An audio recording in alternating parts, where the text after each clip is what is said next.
Get set for another refreshing look at Major League Baseball. Style and grace.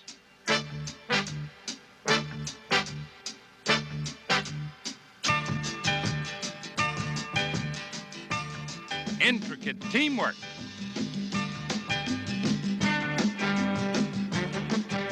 Head-to-head competition. Clutch performances.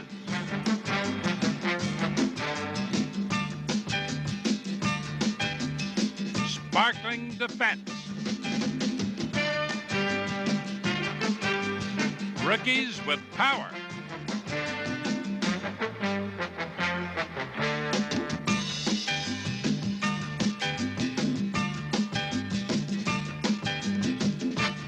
And rookies with speed. Headlines and highlights coming up next on This Week in Baseball.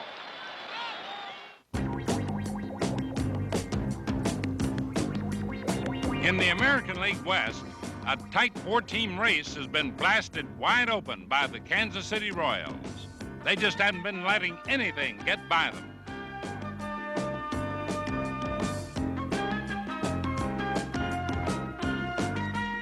Recently, KC's been the hottest team in all baseball, streaking at an unbelievable September pace. Come October, they may be too hot for anyone to handle.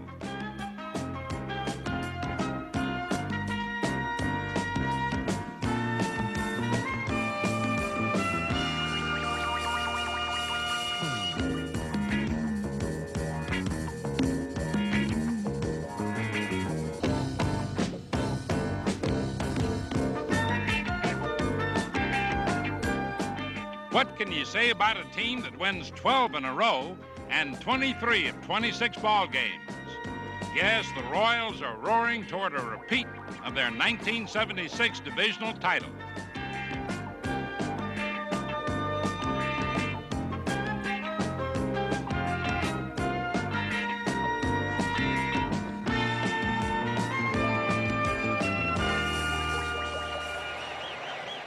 Meanwhile, the Boston Red Sox are in a sizzling three-way struggle to represent the American League East in the October Championship Series.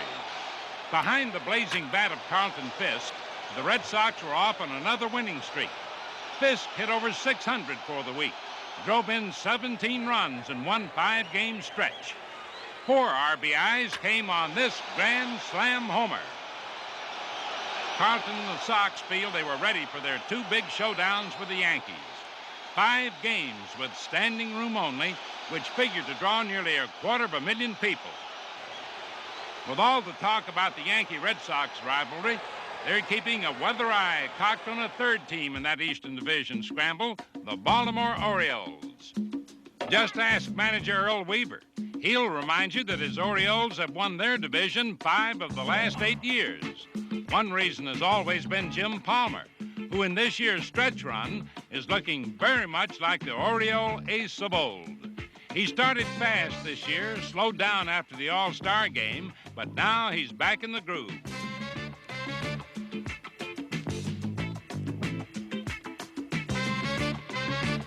And lest anyone forget, Rudy May is having his most successful season.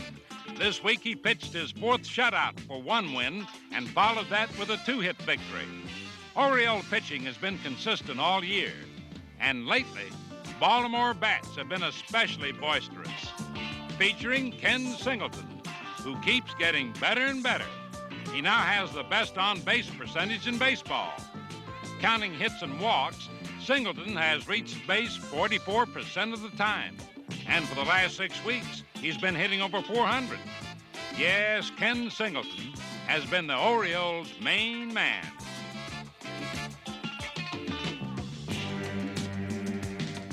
And there are others also doing what it takes to win, like switch-hitting Eddie Murray. Watch him now. Here's the pitch. He connects, and there it goes. One of Murray's 21 home runs. Surprisingly, during September, the Orioles have been scoring runs at a pace equal to the Red Sox and Yankees. Third baseman Doug DeCinces has been accounting for his share of those runs. Here he rips one to center and sends two more Orioles homeward bound. Baltimore just seems to share heroics from day to day. There's no telling which one of Weaver's birds will get the worm next. How about Terry Crowley? Pinch hitting with his team down, bases loaded, he connects, and there goes a long drive, going, and it is gone. How about that? A grand slammer. Like we said, you just don't know which Oriole will hurt you next. Yes, while the Yankees and Red Sox fight it out, the Birds look forward to 6 games with Boston and a good shot at grabbing their 6th divisional title in the last 9 years. The way things are going, chances are slim that anyone will knock the Philadelphia Phillies off the top perch in the National League East. They just go right on gunning down the opposition. Greg Luzinski, the Bull, keeps leading the Philadelphia pennant charge. Just watch him muscle this one right out of here. Ole! The Bull is headed for his best home run and RBI season ever. And like his team, is gaining momentum for some big dates in October.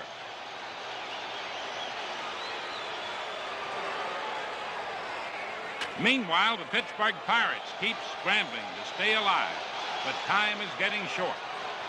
They fought the Phillies in some tough battles this week, going all out despite the Phils' almost insurmountable lead.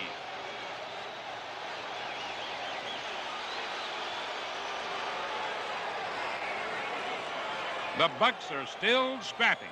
Just watch first baseman Bill Robinson on this play.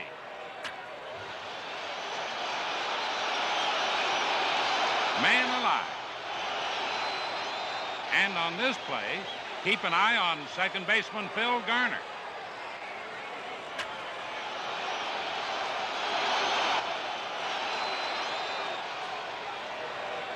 Back in August, before the Phils broke away, this was a tight 3-team race.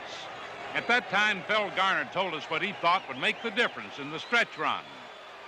I think the team that gets the breaks injury-wise is going to be the team with fewer injuries to key personnel is going to be the team that perseveres. Injuries did seem to take their toll. Reliever Bruce Sutter was disabled, and the Cubs faded. Sutter had been the most sensational relief pitcher in baseball at the time. Pittsburgh suffered key losses, too. Willie Stargell, veteran Pirate slugger and team leader, has been hurt the second half of the year. This early season blast was Willie's 400th career homer. And if you're wondering what the 36-year-old Stargell means to the Pirates, just ask 23-year-old pitching ace John Candelaria. Willie Stargell, he's the greatest man I ever met. I never thought a superstar was like that. You know, some of those guys are on their own little ego trips, but Willie Stargell, I hope someday I'm the kind of a man he is. And few young pitchers are the kind that you are, John. Although plagued with back problems, the Candy Man has been brilliant. See, I don't even think I've really scratched the surface yet of my ability. I'm just starting to know my hitters, and I'm starting to pitch more with my head now, and I want to see the day that John Candelaria puts it all together. Just curious to see what he can do. The most critical blow to the Pirates was the loss of second baseman Rennie Stemp, the league's #2 hitter, when forced out with a broken hand. The Bucks brought up rookie Dale Berra to play third base, and they moved Phil Garner to second. The son of the great Yogi Berra got a taste of big league glory with this game-winning base hit against the Phillies. But all the same, it may have come too late in the pennant race. Incidentally, Berra happens to be one fine sapling in a field of talented rookies that have sprung up this year. Let's take a look at some of the new faces. Here's Atlanta's Barry Bonnell, who often seems to play center field with the aid of wings. Just watch him reach for the stars on this play. Will Bonnell grab National League Rookie of the Year honors? Well, he's a contender. He can play both the infield and outfield, and he's hitting close to 300. Here he brings home Pat Rocket, another highly touted Braves rookie.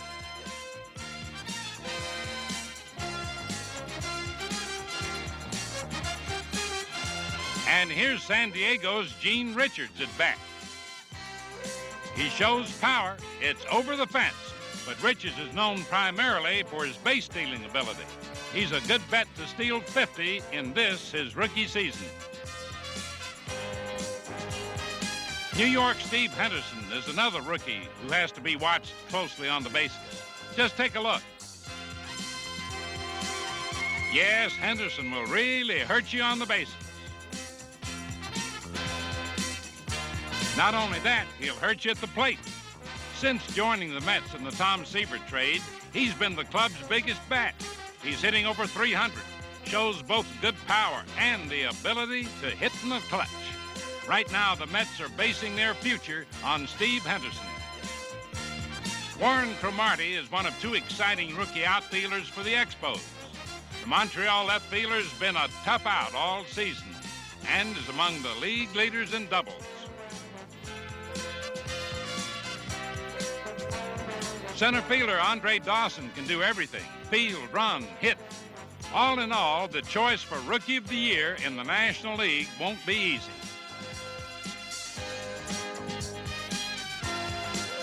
Bump Wills is one reason competition in the American League might be even tougher.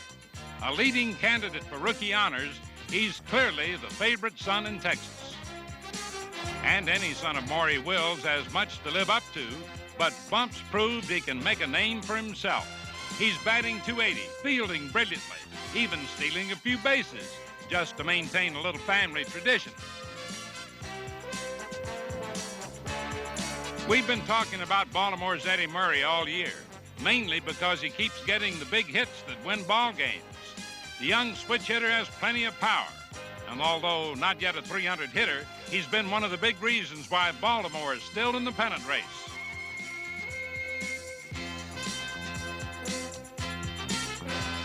Rookie Bob Baylor is the keystone of future pennant hopes in Toronto. His consistent .320 average is one of the league's best, proving that the Blue Jays were really on the ball when they made him their first pick in the expansion draft. Rupert Jones was Seattle's first pick, and he's put on quite a show in his rookie season. He combines speed and power. Already 23 homers and counting. This drive shows you his power. It's off the center field wall. Now watch Rupert turn on the speed to pick up another homer. And this one is an inside the Parker.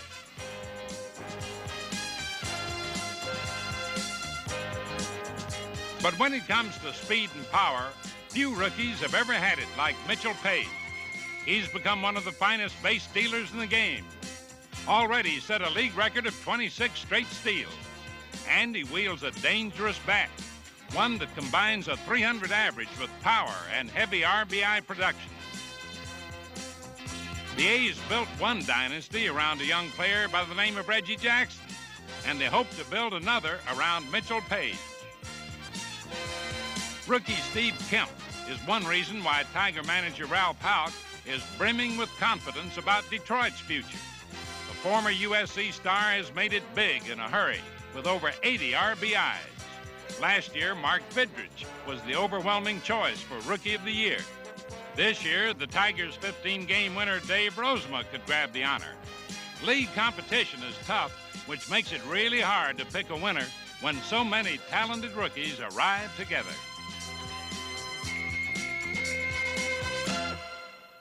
And now let's cool it down and check out some scenes seen around the major leagues this week. First off, dig these wild birds hanging out in the Baltimore bullpen. Rock and roll is here to stay. Rick Dempsey, ladies and gentlemen, on lead back. And here's my friend White Sox broadcaster Harry Carey, just reeling with the feeling. Holy cow. It's happening on the ball field, too. Fred Lynn and Bernie Carbo do the Boston Bump. Now, this dance is really out of step. Call it a precision collision. Base runner to fielder to umpire. What a combination shot. Baseball's a rough and tumble business. The catcher has him hung up. But wait a minute, who's hung up? Maybe the third baseman. He took the throw, but nobody's there. Coming down to earth, Yankee slugger Cliff Johnson hits the deck for a strike one count. Don't worry about it, baby. You got 2 more rounds. Those Bronx Bombers are famous for swinging from their heels. Of course, you can't always get it all together. Just watch this. A super swing from Lou Piniella, a mighty nice fella. Hey, Lou, if you don't mind, we just have to see that one more time. Psychologists will never divine man's inner thoughts during moments like this.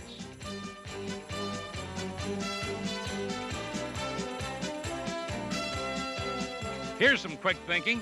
Greg Nettles sees where he's headed and says, oh, forget it. Greg happens to be one of the best third basemen in the world, but watch him here. He drifts under a pop-up and yells, I got it. Where's the ball? Not even the camera is sure, but there it is, just a routine pop to the shortstop. Chicago's Jim Spencer is also not answering any questions. Let's take a look at what he'd rather forget. An infield pop-up. Who's going to take it? No one volunteers, so Spencer tries. Watch him. And it pops out. And the catcher tries to grab it with his mask. Unfortunately, there's no masking an error like that. In another case, Minnesota's Dan Ford can't figure out what he did wrong. He doesn't know it, but he's out. Just watch the play coming up.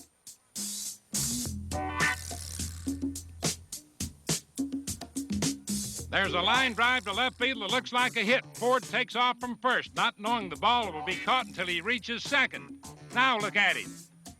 He fails to retouch second on his way back to first. Rules are rules. When you go back, you have to re-tag every base you touched. And there's Rod Carew explaining the facts of life to his younger teammates. How about that?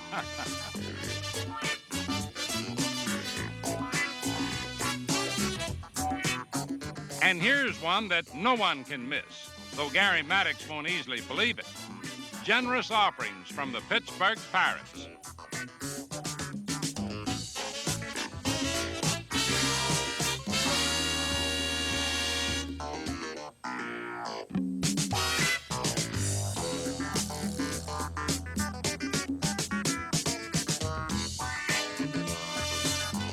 Says Gary, don't show me a scorecard, just score me the run. On a more inspiring note, with a man on, Fred Pottick bunts. Jim Palmer lets it drop. Throws to first, but runner Darrell Porter never went to second. That doesn't bother the umpire, but it does bother the Orioles. They're saying after all the ball dropped, the runner is forced to go to second. We tagged him, so it must be a double play. But the umpire claims he's fine right where he is. And he's right. Here's why. As the throw comes to first, Porter alertly waits for the batter to be out, then quickly steps back before the tag, removing the force. Thus, he's safe. That's using baseball know-how. Now let's see some players use their exciting talent. Dwayne Kuiper shows it at second base. The ball couldn't be hit any harder, but he still backhands it. How about that? No age limit on Carl Yastrzemski's talent. Watch him go down the line for this one, like sitting down for a picnic. Unbelievable. Here's a drive to another left fielder, Minnesota's Lyman Bostock. Good timing, Lyman.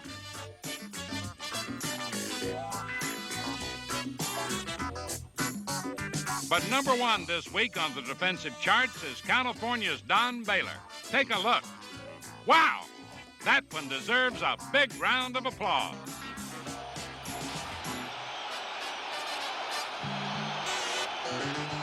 Speaking of applause, Toronto's Roy Howell sure earned a huge round of it for an amazing performance at Yankee Stadium this week.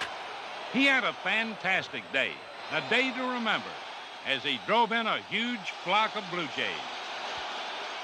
The Gillette Special this week goes to Roy for accomplishing in one game what most players can't do in a week or more. Yankee pitchers had to wish he had never come to the ballpark. Watch this.